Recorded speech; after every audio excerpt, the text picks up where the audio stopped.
है आपका। अभी हम आपके साथ डिस्कस करेंगे एक्सरसाइज के क्वेश्चंस। चैप्टर मैंने बताया चैप्टर नंबर 5 एपी के एक्सरसाइज के क्वेश्चंस। पिछले क्लास में हमने एग्जांपल डिस्कस किए। अब एक्सरसाइज 5.1 का मैं फर्स्ट क्वेश्चन लेता हूं। जैसा कि मैंने बताया था कि एक ऐसा क्वेश्चन होगा कि सीरीज दे देगा और कहेगा कि check whether the series is in AP और नॉट। मैंने क्वेश्चन को थोड़ा सिंप्लीफाई करके लिखा हुआ है, वैसे वो लंबा सेंटेंस था। मैंने लिखा है कि are the numbers in AP, ये नंबर्स दिए गए हैं जो क्या एपी में हैं। तो मैं पहले नंबर बता दूं क्या है। आपका फर्स्ट क्वेश्चन का क्वेश्चन नंबर 1 का फर्स्ट पार्ट है ये। The taxi fare after each kilometre when the fare is ₹15 for the first kilometer and ₹8 for each additional kilometer। अब ये नंबर क्या बना रहा है, नंबर पहले लिख के मुझे देखना पड़ेगा कि ये एपी है कि नहीं। तो आपका फर्स्ट किलोमीटर का जो फेयर है वो है ₹15। यहां मैं लिख देता हूं, यहां पे लेता हूं 15 ₹15। ये फर्स्ट किलोमीटर का फेयर है, यहां पे मैं फेयर लिख देता हूं। उसके बाद करे कि फॉर द फर्स्ट किलोमीटर 15 है। नेक्स्ट यहां पे करे कि एडिशनल किलोमीटर के लिए ₹8 उसमें प्लस हो जाएगा, यानी कि यहां पे फर्स्ट किलोमीटर का 15 and ₹8 for each additional kilometre, यानी कि सेकंड किलोमीटर जब आप जाएंगे तो आपको फेयर पे करना पड़ेगा 15 प्लस 8। यहां का किराया होगा 15 प्लस 8। जो थर्ड होगा, थर्ड किलोमीटर, उसमें क्या होगा 15 प्लस 8 प्लस 8। इस तरीके से आपको फेयर पे करना पड़ेगा। अब मैं चेक करता हूं कि एपी है कि नहीं। तो आपका ये फर्स्ट किलोमीटर फेयर हो गया 15, सेकंड किलोमीटर का हो गया 23, थर्ड किलोमीटर का हो गया कितना 23 प्लस 8 यानी कि 31। अभी जो हमारे टर्म्स है इस तरीके से आगे बढ़ते चले तो हमारा ये A1 कहलाएगा, ये A2 कहलाएगा, यानी कि A2 minus A1 equal to 23 minus 15 equal to 8। अब करेंगे A3 minus A2, A3 minus A2 करते हैं तो आपको 31 माइनस 23 मिला, यानी कि 8। तो इस तरीके से आपको सब में 8 8 8 मिलते जा रहा है। इसका मतलब कि यस, आपका आंसर होगा yes the series is in AP. यहां पे लिखेंगे yes it is an AP. और उसने पूछा कॉमन डिफरेंस क्या है, तो कॉमन डिफरेंस यहाँ पे डी जो है वो 8 है, कॉमन डिफरेंस यहाँ पे 8 है। ये आपका क्वेश्चन था। सेम क्वेश्चन, इसी क्वेश्चन नंबर 1 का सेकंड पार्ट, यहां भी वही क्वेश्चन है। Are the numbers in AP और कंडीशन क्या है, the amount of air present in the cylinder. कह रहा है कि जो अमाउंट ऑफ एयर सिलेंडर के अंदर बच गया वो एपी में होगा कि नहीं। The amount of air present in the cylinder when, sentence actually यहां से शुरू हो रहा है, when vacuum pump removes 1/4 of the air remaining in the cylinder eight A time. यानी कि हर जितना आपने ये वैक्यूम पंप जो है जितना एयर है उसका 1/4, जितना एयर है उसका 1/4 ईच टाइम रिमूव कर लेता है। अब जो उसके अंदर अमाउंट ऑफ एयर प्रेजेंट है क्या वो एपी में है, ये क्वेश्चन है आपका। तो मैं मान लेता हूं कि जो एयर प्रेजेंट है वो V है। पहले सपोज कर लेता हूं जो एयर प्रेजेंट है वो है V। तो एक सीरीज जो बनेगा यहाँ पे, मैं यहाँ पे एयर लिख देता हूं। पहले जो एयर प्रेजेंट है उसको V मान लेता हूं, उसका वॉल्यूम को, V मतलब वॉल्यूम। तो नेक्स्ट टाइम जो एयर उसमें से रिमूव हो जाएगा, कितना रिमूव हो जाएगा 1/4, जितना प्रेजेंट है उसका 1/4 रिमूव हो गया। यानी कितना रिमूव हो गया, तो V में से माइनस हो जाएगा V का 1/4, ये माइनस हो गया उसमें से। तो मान लेते हैं कि आपका जो स्टार्टिंग का जो वॉल्यूम है वो V है, तो उसके बाद जो नेक्स्ट वॉल्यूम प्रेजेंट होगा वो ये होगा उसके अंदर, यानी ये कितना हो गया, तो V माइनस V/4। यहां आपको सब्ट्रैक्ट करके रफ करके दिखा देता हूं। ये V माइनस ये क्या है V/4, तो ये क्या होगा, एलसीएम लेंगे 4 आएगा, तो ये 4V माइनस V यानी कि 3V/4 हो जाएगा। तो ये जो चीज है ये 3V/4 हो गया, तो ये V बन गया, ये 3V/4 बन गया। यहां पे लेता हूं 3V/4, प्रेजेंट में V है, उसके बाद ये माइनस होकर के क्या बना, दिस इक्वल टू 3V/4। और उसके बाद जो बच गया अगले स्टेप में क्या होगा, तो 3V/4 में से 3V बाई 4 में से फिर से माइनस हो जाएगा 3v/4 का फिर से 1/4, जितना प्रेजेंट है उसका 1/4 रिमूव हो रहा है, यानी ये प्रेजेंट है तो इसमें से माइनस हो जाएगा 3v/4 का फिर से 1/4, यानी अब कितना बचा आपके पास 3v/4 माइनस ये कितना हुआ 3v/16, 3v/16 इक्वल टू कितना आ गया, इसका एलसीएम लेंगे आप तो 16 होगा, और ये कितना हो जाएगा 16 से डिवाइड करेंगे तो 4 3 जा ये 12, यानी ये 12v हो गया माइनस ये 3v हो गया, यानी कि 9v/16। ये हम मान लेते हैं कि थर्ड टर्म हो गया, ये आपका फर्स्ट टर्म हो गया, ये सेकंड टर्म हो गया। अब हम देख लेते हैं कि जो सीक्वेंस बना वो कैसा बन रहा है। तो जो एयर प्रेजेंट है उसके वॉल्यूम को अगर हम लिखें टर्म्स को तो कैसे होगा, यानी कि पहला जो टर्म हुआ वो v हुआ, जो सेकंड टर्म हुआ वो 3v/4 हुआ, 3v/4, जो थर्ड टर्म हुआ वो 9v/16 हुआ, 9v/16। ऐसे हम आगे तक लिखते चले जाएंगे, माइनस करते चले जाएंगे। अब मैं देखता हूं कि AP है कि नहीं, तो ये फर्स्ट टर्म हुआ, ये सेकंड टर्म हुआ। अगर मैं A2 माइनस A1 करता हूं तो क्या बनेगा 3v/4 minus v, 3v/4 minus v। तो यहाँ पे इसका एलसीएम बाई 1 करके एलसीएम 4 ले लेंगे आप, ये 4 हो जाएगा, तो ये हो जाएगा 3v माइनस ये हो जाएगा 4v, यानी 3v माइनस ये हो गया 4v, तो ये माइनस v/4 हो गया। ये तो हमारा A2 माइनस A1 हुआ। अब A3 माइनस A2 देख लेता हूं क्या आता है। A3 माइनस A2 तो ये हो जाएगा 9v/16 माइनस हो जाएगा 3v/4, यानी एलसीएम में 16 आ गया, तो ये हो गया 9v माइनस, इससे इसको डिवाइड किए 4 4 जा 16, तो 4 3 जा 12, यानी 12 हो गया, ये 12v, ये बन गया कितना माइनस 3v, ये बन गया माइनस 3v/16। अब आपने क्या देखा कि A2 माइनस A1 जो आएगा माइनस v/4 आया, बट A3 माइनस A2 किया तो माइनस 3v/16 आ गया। इसका मतलब ये दोनों डिफरेंसेज इक्वल नहीं है। तो आप यहाँ पे सिंपल सी एक बात लिख देंगे एक्सप्लेन करने के लिए कि A2 minus A1 not equal to A3 minus A2, ये इक्वल नहीं है। नहीं है मतलब ये जो सीरीज बनने जा रहा है वो AP में नहीं है, तो लिख देंगे कि देयरफॉर नॉट एन AP, ये जो सीरीज है AP नहीं है। हाँ, भारतीय सर क्लासेज में स्वागत है।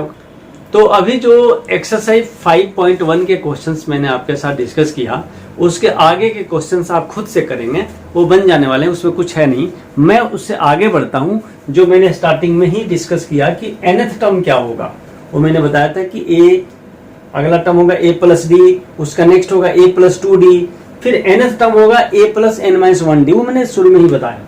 तो आपका वही question example number 3 correct, find the 10th term of this AP। मैं एक एग्जांपल लेता हूं कि आपने पहले दिन 2 रुपीज, दूसरे दिन 7 रुपीज, तीसरे दिन 12 रुपीज, इस तरीके से आप बचा रहे हैं।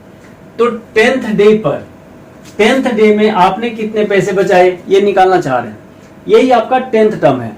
तो जब भी ऐसा क्वेश्चन हो 10th टर्म निकालो, 50th टर्म निकालो, 100th टर्म निकालो, तो आपको सिंपल सी बात है जो टर्म निकालना है वही n है, और सीरीज आपका जो बनना है ये AP है एक, तो इसका फर्स्ट टर्म जो है a इक्वल टू लिख देंगे 2। कॉमन डिफरेंस मैंने बताया कि हमेशा कॉमन डिफरेंस निकालने के लिए सेकंड टर्म्स में से फर्स्ट टर्म को माइनस कर लो, तो 7 माइनस 2, यानी इसका कॉमन डिफरेंस मैं सिंपली d लिख देता हूं, इसका d आया 7 माइनस 2 यानी कि 5, d आ गया 5। और मुझे क्या लिखना है 10th टर्म, यानी n हो गया 10, n हो गया 10। अब मैंने बताया an क्या होता है, an equal to a plus n-1 into D. जब भी an लिखना हो तो आपको ये यूज करना है, रिलेशन होता है a plus n-1 into D. अब मुझे क्या लिखना है, n क्या है 10, यानी 10th टर्म, इसको बोलेंगे 10th टर्म, यानी इसको लिखेंगे a10 इक्वल टू a हमारा कितना है 2, यहाँ रख दिया 2, प्लस यहाँ क्या करना है n-1, जो भी टर्म आपको निकालना है उसमें से 1 माइनस कर देना है। तो 10 - 1 ये 9 डायरेक्ट लिख देता हूं मैं, अगर आपको 50th टर्म निकालना है तो यहाँ पे 50 माइनस 1 49 लिख देना है। तो ये हो गया 2 प्लस 9, मैं फिर भी लिख के दिखा देता हूं, ये 10 माइनस 1 इंटू डी, डी कितना है, डी यहाँ पे है 5 इंटू 5, तो ये कितना बन गया A10 आपका, A10 बन गया 2 प्लस ये 9 हो गया 9 इंटू 5, यानी 9 5 जब 45, 45 प्लस 2 47। इसका मतलब ये सीरीज आप लिखते गए तो इसके 10th पोजीशन पे जो टर्म आएगा वो होगा 47। अब मैं इसका एग्जाम्पल 4 आगे बढ़ता हूं। वहां से क्वेश्चन आपका है कि which term of this AP, ये एपी है आपका, which term of this AP 21 18 15 dot dot dot लिख दिया इज 81, ये क्वेश्चन है आपका। ये एपी अगर है तो इसका कौन सा टर्म -81 होगा। जैसे अभी आपने 10th टर्म निकाला था, यहां पे टर्म निकालना नहीं है, वो टर्म दे दिया है, लेकिन अब आपसे करें कि वो टर्म कौन सा है, तो मैं देखता हूं कि टर्म कौन सा है। यानी ऑब्वियस है कि ये आपका an है, nth टर्म है, तो मैं यहां पे नोट करता हूं a इसमें 21 है, d कितना है, मैंने बताया कि second term minus first term कर दो, तो 18 माइनस 21 करके -3 लिख दो, d मिल गया, a मिल गया। और पूछ रहा है इसका कौन सा टर्म -81 है, यानी कि ये आपका an है, an nth टर्म, यानी an इक्वल टू लिख दो -81। अब मुझे बताना है n का वैल्यू क्या है, कि कितने पोजीशन पे वो 81 आ रहा है, -81। तो आप यहां पे लिखो an equal to a plus n minus 1 into D, ये an होता है। अब जो वैल्यू नोन है इसमें पुट कर देंगे, n आ जाएगा। an की जगह पे -81 रख दिया, यहाँ पे -81 इक्वल टू a की जगह पे मैंने 21 पुट कर दिया, 21 प्लस n हमें मालूम नहीं है तो n-1 एज इट इज छोड़ दिया, n-1 इंटू डी हमारा कितना है -3, तो इंटू -3 कर दिया। अब ये क्या बनेगा, 21 को मैं इधर ला दे रहा हूं, तो ये हो गया -81 -21 इक्वल टू, ये हो गया n-1 इंटू -3 लिख दिया मैंने। इनको मैंने ऐड किया तो क्या बना, ये हो गया 112 और 8 2 10 -102, ये हो गया -102 इक्वल टू n-1 इंटू -3। अब यहां से मैं n निकाल के देखता हूं, यहां पे मैंने n-1, ये जो मल्टीप्लीकेशन में क्योंकि -3 है तो मल्टीप्लीकेशन वाले नंबर को सीधे मैं इसके नीचे ला देता हूं डिवाइड में, तो ये बन जाएगा -102 डिवाइडेड बाई ये -3 ला दिया इसके नीचे मैंने, ये डिवाइड में सीधे ला दिया, ब्रैकेट को खोला नहीं मैंने बिना खोले, और यहाँ पे मैंने n-1 लिख दिया। पहली बात तो ये माइनस और माइनस प्लस हो गए, माइनस और माइनस प्लस हो गए। दूसरी बात कि ये कैंसिल हो रहे हैं कि नहीं, तो 3 3 जा 9, 1 कैरियन हुआ तो 12, तो 3 4 जा 12, यानी कि 34 आ गया n-1। अब इस 1 को मैं इधर बुला लिया, ट्रांसपोज कर दिया, तो इधर आके प्लस हो जाएगा, तो 34 प्लस 1 इक्वल टू n, यानी n इक्वल टू 35। आपका सवाल था कि विच टर्म इज -81, यानी 35th टर्म, यानी A35 इज -81, पहले का आंसर तो ये हुआ, देयरफॉर A35 इक्वल टू -1। इसमें एक और क्वेश्चन है, इज एनी टर्म 0, सवाल है कि क्या इसका कोई भी टर्म 0 है, तो मान लेंगे, हमें नहीं मालूम क्या है कि नहीं, बट हम मान लेंगे कि an इक्वल टू 0 मान लेता हूं मैं, यहां कर देता हूं इसको, लेट an इक्वल टू 0, पता लग जाएगा कि 0 है या नहीं है। तो an को मैंने फिर से लिख दिया वही चीज, an equal to a plus n-1 into D, यानी इसकी जगह पे रख दिया a plus n-1 into D equal to 0 कर दिया, an की जगह पे ये रख दिया, 0 की जगह पे 0 रख दिया। a का वैल्यू हमें मालूम है 21 प्लस n-1 इंटू यहाँ पे -3 इक्वल टू 0 कर दिया। यहाँ पे 21 को मैं इस तरह भेज देता हूं, तो n-1 इंटू -3 इक्वल टू -21 हो जाएगा, इसको इधर लाएंगे तो 0 -21 हो गया। मैं इस -3 को बिना ब्रैकेट खोले इसके डिनोमिनेटर को भेज दे रहा हूँ, डिवाइड कर दे रहा हूँ, तो n-1 इक्वल टू -21 बाई -3 करके ये 7 आ गया। तो n-1 अगर 7 आ गया तो n इक्वल टू क्या हो जाएगा, 7 प्लस 1, ये इधर आके 1 प्लस हो गया, यानी कि n इक्वल टू 8। यानी कि इसने ये जो पूछा था कि इज एनी टर्म 0, तो यस एट्थ इसका एट्थ जो टर्म है eighth term equal to 0, therefore लिख देंगे ये 8 इजकल टू 0। इसने साथ में ये भी पूछा था गिव रीजन, तो यस ये जो n आया n is a positive integer. अगर ये n पॉजिटिव इंटीजर आता है तो आप लिखेंगे यस, अदरवाइज लिखते कि नो। अगर ये सपोज करो कि 8 नहीं आ जाता, -8 आ जाता और आपका सवाल था इज एनी टर्म 0, लिखते कि नो, बिकॉज n का वैल्यू कभी भी माइनस में नहीं होगा, फ्रैक्शन में नहीं होगा। ऐसे क्वेश्चंस हैं 100%, इसके बाद वही क्वेश्चन डिस्कस करूंगा। तो ये जो n आया प्लस में 8 आया तो लिखेंगे यस, माइनस में 8 आता या फ्रैक्शन में 1/2, 15/3 कुछ भी ऐसा नंबर आता तो लिखते कि 5/3, 51/7 कुछ भी आएगा तो आप लिखेंगे कि नो। तो इसका मतलब क्या हुआ कि यस एट्थ टर्म इज 0। बहुत बहुत धन्यवाद। आप मेरे चैनल को लाइक करें, सब्सक्राइब करें